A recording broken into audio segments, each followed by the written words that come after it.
We are at the mercy of Mother Nature.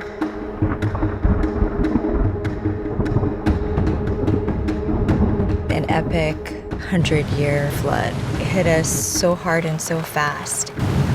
You could hear the roar of the water. The house was shaking off of its foundation. You could hear doom, doom with each wave that came through. About 80 years ago, my grandmother planted 3 plumeria trees.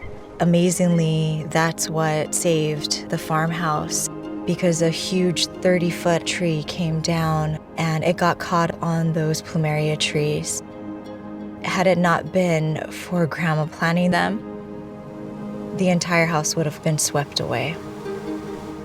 Even this I planted. That was Grandma and great-grandma saying, "No worry, I got you, Ohana."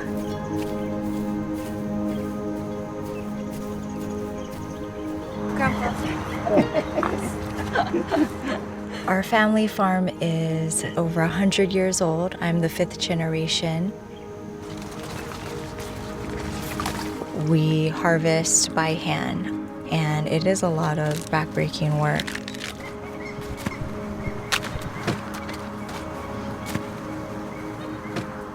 There are times where the amount of work and the devastation and everything that we have to do to rebuild becomes so overwhelming. But the kuleana, the responsibility of a farmer is to provide food for the community, not only for the island of Kauai, but the entire state of Hawaii, no matter the challenges.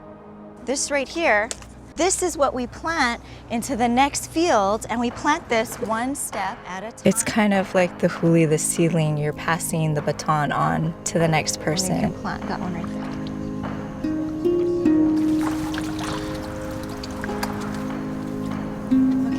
Okay. Yeah, you call me.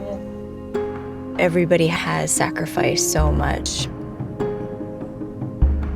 I don't want to give up for our family, for the next generations to come. I gotta persevere for them. So our legacy will continue to grow.